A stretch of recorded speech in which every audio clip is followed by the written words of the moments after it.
Yo, what's good, YouTube? This is Jay from Ncaa, and make sure you hit that like button. And unfortunately, we do drop to third in our division after that loss to Appalachian State, that shootout. And Appalachian State, if there is a silver lining here, they do go up against a few tough teams here in Arkansas State this week. They do play Troy, who are playing this week as well. And then I think Georgia State is actually pretty underrated. They're 2-5, but I think that they can possibly upset them. And then they go up against Texas State as well. So we're in okay position. I wouldn't say we're in great position. Definitely having that loss on our record last week hurt us. But I mean, the goal this season was to make a bowl game, and obviously we want to make the conference championship as well. But we want to make a bowl game. We want to do that first. Get our 6 wins. If we win this week versus Troy, we'll be 6-3, and I think we can do it this week. So a quick look at recruiting. Remember that some of these guys can be renamed. I think there's probably like 3 or 4 that can't be renamed, and Eric Brown is one of them. 3 stars. He's an athlete, the number 69 out of Florida. He's committed to our school. Aaron Anderson, the punter, did not. Tim Ziegler, the center, did not as well. But we did have 2 other commits. One of the guys that you guys will get to be renamed as is CJ Scott. This guy's really good. I think he's got a future in our rotation right away. At 67 overall, he's probably going to be one of our best rated outside linebackers right now. And he's got some okay pass rush moves and some okay run stopping moves, but he's got to work on his tackling a little bit. His play recognition is up there though at 75 for a freshman.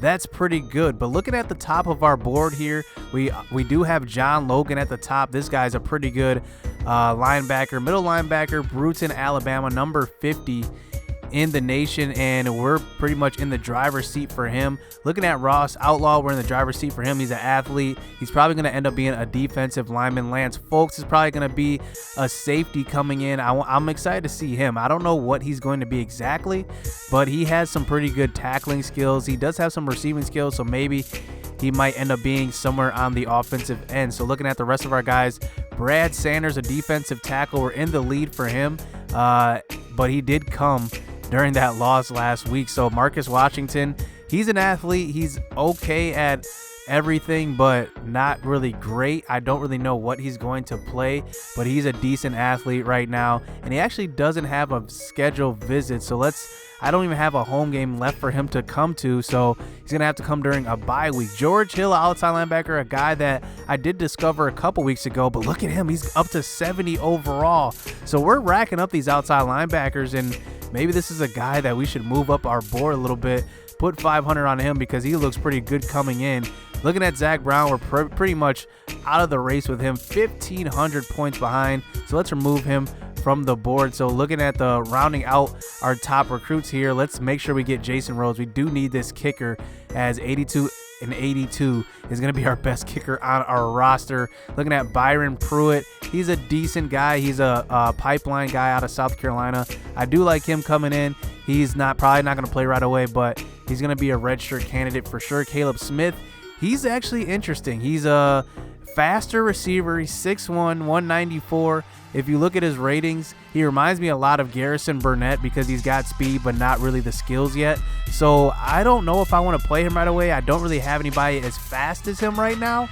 But here's the thing. I mean, if we do redshirt him, he will get that year of training. His catching will go up. His route running will go up. All that stuff will go up. So maybe he's a redshirt candidate. Will White, another redshirt candidate. He's probably going to be redshirted. Drew Thompson, another one. Let's unlock his full rating. So he goes up to 60 overall. He's kind of one of our lower tiered, but he is 6'4", 204. So that's a big guy. And then rounding out the bottom of our board here is going to be Tony Wilson. He's going to be coming at 60 overall. Not really impressive. I don't know if he'll even make the squad, to be honest. And then David Roberson, he's 6'5". He's a big guy as well. 202. I don't really see anything he does well, even though he has the size. I mean, even though you have the size, doesn't mean you're going to be a good player. And then Cameron Daly, another guy from South Carolina. He doesn't look impressive at all. I don't know if he'll make our squad as well.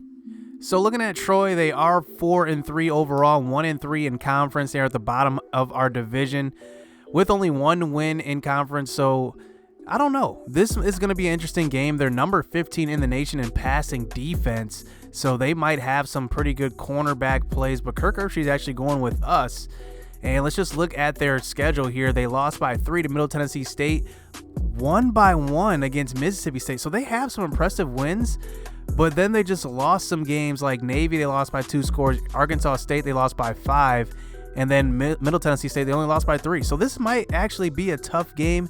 I think they're better than what their record shows. They've obviously lost these close games. And just looking at the stats of their players, I mean, almost an 1,000-yard rusher, 1,000-yard passer already. But compare that to Curtin. I mean, Curtin's got 2,000 yards passing, 14 touchdowns, 9 interceptions, actually having a very impressive year. Tyron Summers over 1,000 yards on the season. Very impressive. He avoids a long-term injury after he got hurt last game.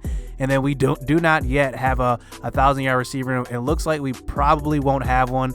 But looking at our leading tackler, Alan King, 39 tackles from the safety position. That's really impressive. Orlando Norman has 4 interceptions, his career high. And Oliver Saxon is leading our team in sacks with 4. So let's hop into this action going up against Troy. Let's get it. So we are on the road for this game, and this is it. I mean, can we make a bowl game here? And here we go. We are underway. Here's Henderson getting the kick return, and he's taking this one back to about the 25-yard line as we start this game out on defense. So here is Barker faking the read option that time and getting upfield for 7 yards. Kenneth Ruff with the tackle. Kenneth Ruff has actually been really, really quiet. So now on a 3rd and 3, throwing the ball deep to Cedric Granger. He's going to tip that one, almost an interception. And that's already going to be a punt, a 3 and out for this defense. I mean, that's a good sign based on the last game when we gave up so many points.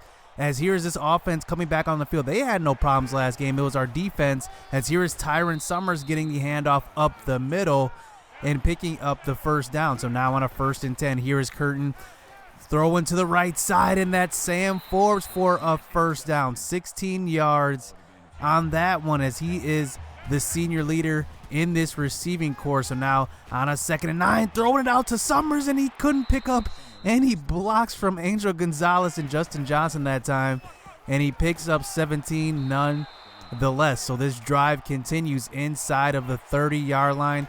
Here is Tyron Summers getting the counter to the left side, and he's picking up a good 6-yard gain for another first down. So this first drive is going pretty well as here's Curtin throwing across the middle, and that's Angel Gonzalez, the sophomore, there for the catch. And now we're inside the 10-yard line, and here's Tyron Summers finishing off this drive 4 yards up the middle, and that's a touchdown here in the first quarter on the first drive. And we need that as we go up against Troy, because Troy is actually one of the tough teams we play.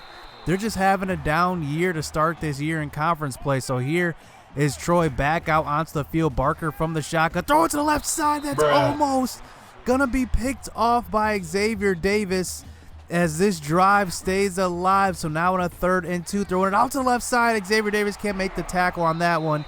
And Henderson picks up the first down, 15-yard gain. So now they're barely past the 50-yard line. Here is Phillips getting a handoff, and he's tackled that time by Chris Thornton. So now on a 2nd and 5, throwing a ball across the middle one more time to their tight end, Tom Russell. Another first down. So now facing a 2nd and 5 here, close to the 30-yard line, throwing the ball to Russell. Once again, he's getting open. And another first down, tackled that time by Cedric Granger. So now on a first down, here's Russell again. I mean, this guy back-to-back catches. He's getting open early and often. So now on a 3rd and 4, throwing the ball to the right side, and Stewart's going to get tackled by Cedric Granger before the first down marker.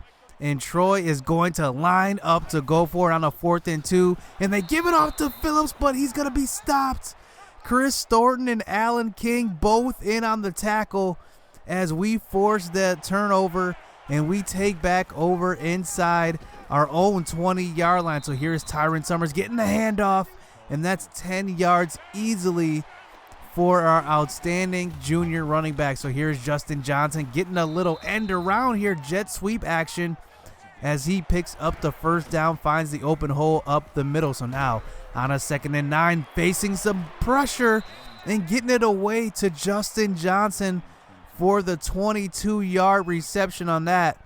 And that's a nice pitch and catch. Curtin he only has one incompletion on this game. So now here, getting close to the 20-yard line, Angel Gonzalez on the jet sweep. So facing a 2nd and 1, here's Tyron Summers breaking a tackle. Another 9 yards. This offense is just hot to start this game, as here's Curtin here from the shotgun. 3rd and 3, and he's not picking up the first down with Tyron Summers. Going to be stopped before the first down marker. But if they're aggressive, we got to be aggressive here. We go for it on a 4th and 1, and Jimbo Brown gets in, and he's in for the touchdown on the 5-yard carry. And man, I'm telling you, the 1-2 punch of Jimbo Brown and Tyron Summers is definitely going to be showing down the stretch of the season, because like I said, we found that identity. Curtin doesn't have to do too much through the air as long as our defense holds it together, as they give up 25 yards to Sam Letton on that one. So now on a 2nd and 10 here, Phillips getting the ball, and Shondarius Phillips picking up 11 yards on that one. So now here's Barker throwing to the right side, and that one's almost going to be picked off by the sophomore Brandon Jones, as he can't hold on to that one. So now on a 3rd and 6, throwing the ball to the right side, and that's a perfect throw to Mark Stewart in the corner of the end zone, and he gets behind the defense in man-to-man coverage, and that's a touchdown, 14-7. So now here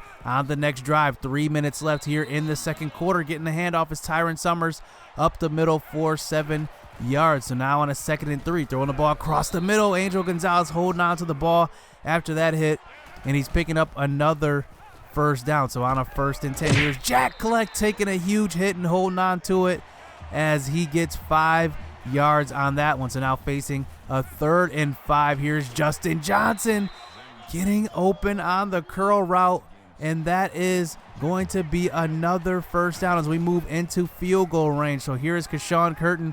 He's been throwing the ball really well. He gets it out to Angel Gonzalez once again, and he has only one incompletion up to this point. So now we milk this clock down. 37 seconds left, and we're giving it to Tyron Summers inside the 5-yard line. So he's still in the game here. 18 seconds left in the half, and we take up that whole 4-minute drive and get in for the touchdown, as now it's a 21-7 lead going into halftime.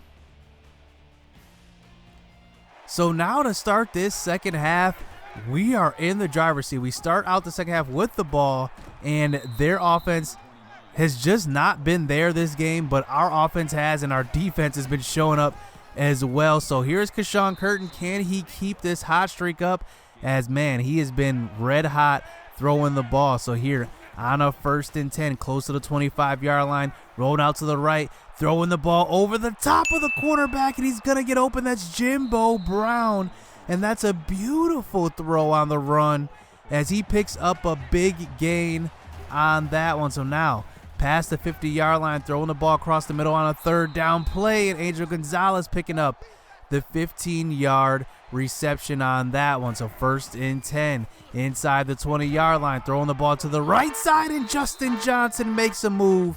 16-yard reception for the touchdown, as nobody can guard this man.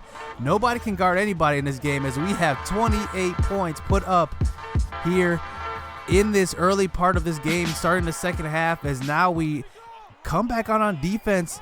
We're pretty hot on defense. I mean, they aren't really getting anything going, as here's Phillips breaking a couple tackles, breaking 3 tackles, and he picks up 17 yards on that carry. Maybe we spoke a little bit too soon, as here's Barker from the shotgun throwing the ball out to the right side, getting it out to his tight end, actually his receiver Letton on that, and picking up 9 yards. So facing a 3rd and 1, trying to roll out to the right, trying to hand it off to the running back, and look who's there. The senior Danny Armstead there for the tackle for loss, and that is going to be a loss of 2, and they do punt the ball deep. I don't know why, because this offense has just not been stopped. We have not punted the ball yet, and they have yet to stop us. So now on a 2nd and 4, here's Curtin rolling out to the right, trying to throw the ball deep, and look, he just doesn't have anything on it. That barely goes 10 yards. He was actually throwing it to the running back deep, and that ended up only going like 10 yards. So that's a costly interception, as now the Troy Trojans are now inside the 50-yard line on a 15-yard carry. by Shondarius Phillips. So now here on our 1st and 10, here's Phillips. Another handoff to the left side out of the shotgun and picking up the 1st down. So now inside the 20-yard line, facing some pressure. Barker is going to go down. That's going to be Chris Thornton on the sack, as they are now facing a 3rd and 9, running the screenplay to the left side. Danny Armstead almost gets in there, but no problem. Chris Thornton's there. Alan King's there. The whole squad is there for that tackle, as they do kick a field goal. But coming back out on the next drive, here's Tyron Summers getting open, and with a little bit of luck, he comes up with the catch, 38 yards, as Kashawn Curtin only has 2 incompletions in this game, as here he's dumping it off to Mike Harrison on the screenplay and picking up a nice gain on that one. So now we move on to the 4th quarter, as here throwing to the left side, and Sam Forbes is picking up the 7-yard gain on that one. So now on a 2nd and 9, here's Summers cutting inside, and he's getting to the end zone on a 21-yard gain for the touchdown, as they cannot stop this offense all game long. It's been unstoppable, as they said, hey, we're about to be bowl eligible. Let's put it all out there, and they have shown the play that, just the potential that we'll have as a team if we just put it all together, as Troy just cannot keep up. So now 7 minutes left in this 4th quarter, as here on a 3rd and 3, throwing the ball to the left side, and he must have heard the footsteps of Alan King as he drops that pass, and now they punt the ball away, pretty much conceding this game, as now here is Tyron Summers getting the handoff here in the 4th quarter, and we're getting close to about 5 minutes left in this game. So now on a 3rd down, throwing the ball across the middle, and we have our first punt of the game here in the 4th quarter, as here is Barker back out onto the field. So now on a 1st and 10, that's going to be tipped by Danny Armstead, and it's going to be actually caught by Shondarius Phillips on that one for pretty much a loss of 2 yards. So now here's Phillips getting a screenplay. Nothing doing on that one. So now 3rd and 8. Can they even score here on a screen pass? Getting it out to Phillips one more time. Pretty predictable play call, as Phillips cannot get anywhere. Look at this defense swarming to the ball, as now we get the ball back. Another chance to put some points on the board, as here's Curtin throwing out to the right side, and I noticed that it's 4 minutes left. We got to sub these guys out because we got the victory in this one. Let's get some backups, some playing time, as here's Garrison Burnett. Has some quarterback skills, maybe a quarterback next year, you never know, but Curtin is going to be a senior, so I can't imagine him losing his spot. And there he's Wesley David not completing the pass. So now on a 4th and 4, here's Max Moriarty getting in, and that's a 1st down, and this drive does continue. So now here's Jimbo Brown getting the handoff up the middle, and look at this blocking. He shows some patience, gets to the outside, 22 yards, and that is the nail in the coffin there, as from start to finish, I mean, we just dominated. Jimbo Brown finishes it off. And man, what a game from this team, as I did not expect this. On the road, 42-10, just straight domination from start to finish. Tyron Summers goes over 100. Jimbo Brown goes for 75, 2 touchdowns. And man, I mean, this is probably the best game we've played in our history. I mean, if you think about it, we've never blown out a team like this and dominated on both the offensive and defensive sides of the ball. And I mean, this is just amazing. We are now bowl eligible, and this is a good feeling, I'm telling you, because coming from when we couldn't even win a game, we were getting blown out every game season 1. We finally make it to bowl eligibility, and I got to give it up to a lot of these guys on defense. They showed up, they swarmed to the ball, and I mean, let's keep going. Let's try to get to a better bowl game. Let's even try to win conference, because we're still in conference play, and hopefully we do need a little bit of luck, but we possibly could get to the conference championship. So hit subscribe, hit that like button. We'll be back for the next episode, the 6-3 Coastal Carolina Chanticleer. So stay tuned. Let's get it. Let's go.